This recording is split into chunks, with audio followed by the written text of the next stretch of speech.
The Ministry of Foreign Affairs and Trade has erased te reo from some official use in the lead up to a new government being formed. Is this a sign of things to come? National MP Erica Stanford and Labour MP Ginny Andersen join us for our regular Friday panel this morning. Good morning to you both. Morena. Good morning.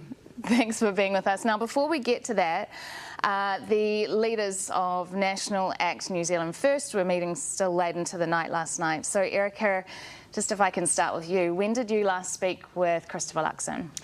We had a caucus call, which I actually couldn't make because I was on a flight with my son, but he's been communicating with us along the way.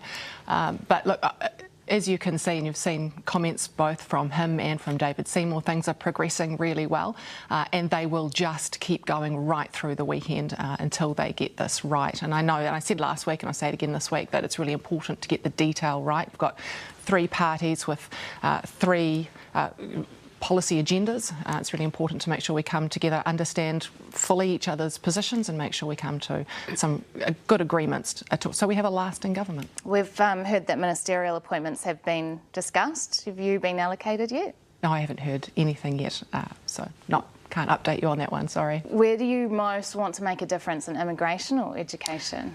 Look, I've said many times I'll do whatever Chris Luxon asks me to do. Obviously, I have a passion for both immigration and education. I've been doing it for some time now. I love both of those. I'd be happy to do either of those or anything else that the boss asks me to do, quite frankly. Okay, we'll get to te reo now.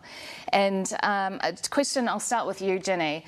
Should government departments have a standard policy on te reo use in official documents and in their names, regardless of who is in power, or should that change depending on the ministry in charge of those ministries? Well, the usual process is for the ministry to check in with the new minister as to how they want things to operate, what's their preference. That's the way I've always understood things to work. So I was really, I guess, surprised and disappointed to see actions being taken before there'd even been a minister appointed. It is concerning. You know, I'm a strong supporter of using te reo Māori, and I think it should be used as much as possible. So how did you, for example, refer to the Ministry of Police as Police Minister? So there would be te reo Māori used in documents when they required it. I'm always happy to, I guess I'm not fussy in terms of that, but police, while they're also called ngā pirihimana o Aotearoa, they're also referred to as police. They're used interchangeably. Okay. Erica, do you think that the use of te reo Māori should stand across political parties, whoever is in power, or do you think it's fair enough that each MP, each minister would say, this is how I want it to be used? I think the public need to understand, I think that there's a difference here, and Ginny can back me up because she's got more experience than me, that a lot of what we're talking about is documents that are given to ministers to read, so it's our reading. And so if you have a minister like Nanaia Mahuta, for example, who is fluent in te reo, I think obviously MFAT would say to her, you know, what would you prefer? And she would prefer, obviously, I presume, a lot more te reo because she is fluent. But a minister who is not fluent and has a stack of reading, because you have to understand on a Friday night, ministers, and Ginny can attest to this, they'll get a bag this big of reading, and so it's really important that ministers are able to navigate that reading. And so different ministers will have different requirements depending on their ability to read te reo. And there will be some generic Māori terms that we all know and can all use, but there may be a lot more that is used when ministers are fluent and less when ministers aren't, I guess. And that has to be a discussion between ministers and the departments. So it's a different thing to the name of the ministry and whether it is used in te reo or English. And what is your stand on that, Erica? We've always said that we support both, and Chris Luxon's been very strong on this. And he said, as he said, he's lived in many countries where they speak two languages and they use both. And as long as it's in both languages, then that's totally acceptable. Does it matter which comes first? In my opinion, it doesn't matter which comes first, no. Okay.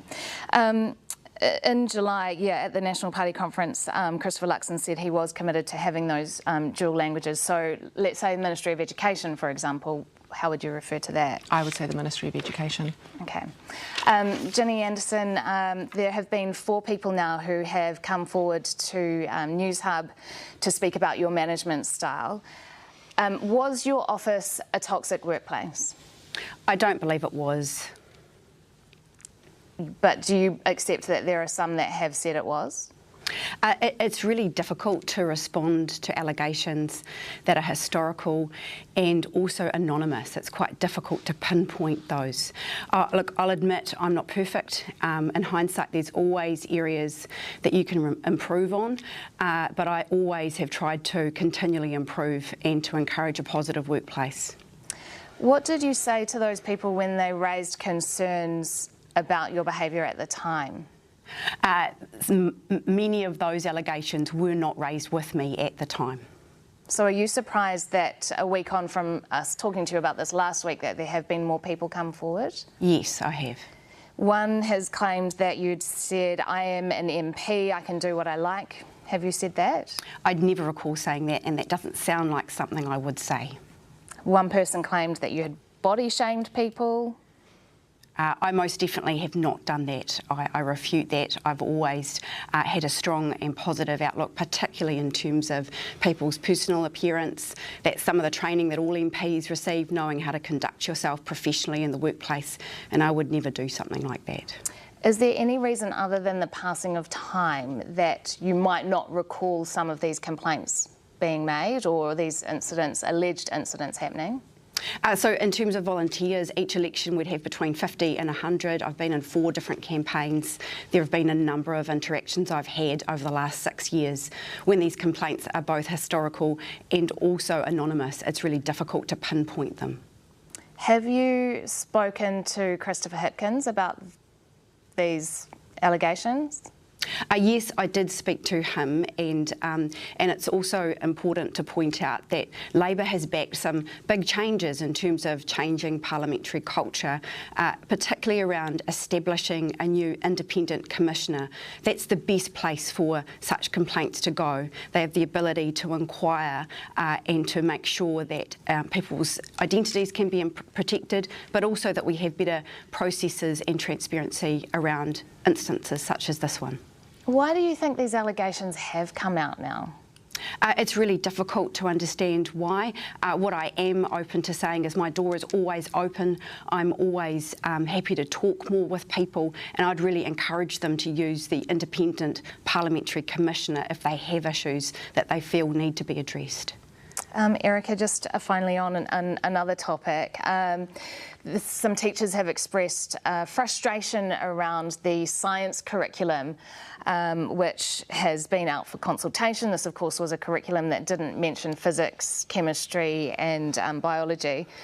That now seems to be at a bit of a standoff. Perhaps it's the consultation will be paused for some time. Following a government being formed, how quickly would you like to see that resolved? Do you think it could happen this side of Christmas? Look, I also voiced my frustrations at that fast draft. I think that Minister Tinetti called it, that not only did it not mention physics, chemistry and biology, it didn't mention things like methodology or experiment or equipment. It had these 4 big broad topics that kids were supposed to study for their entire schooling.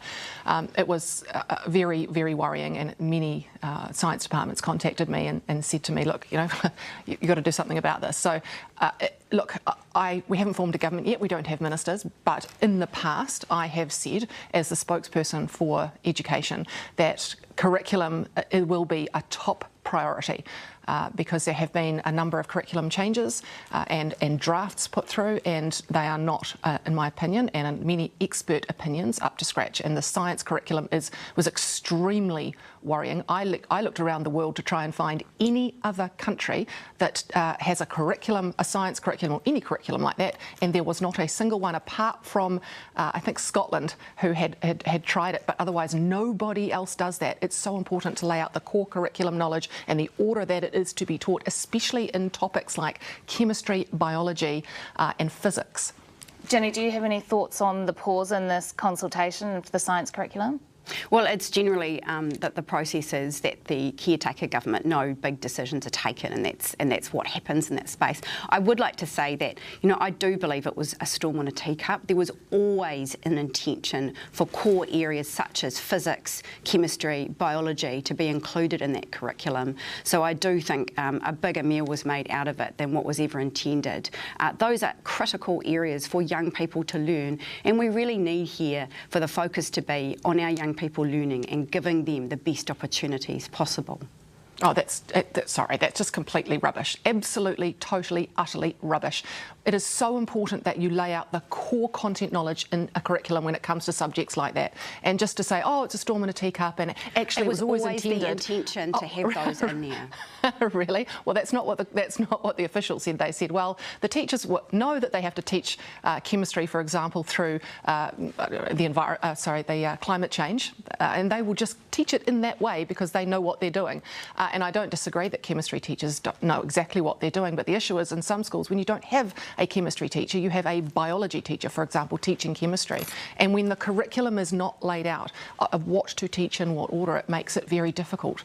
And we have to have consistency across the country. And this fast draft was an appalling nightmare. And I don't think I've spoken to a single science teacher or science head of department that said to me, actually, you need to turf that out and start again. Okay, well, this will obviously be one of the big topics to look at once a government is formed, which we are hearing could potentially be by this weekend, but stand by for that. 7:20, we're joined this morning by Labour MP Ginny Andersen and National MP Erica Stanford. Thanks for your time. Thank you.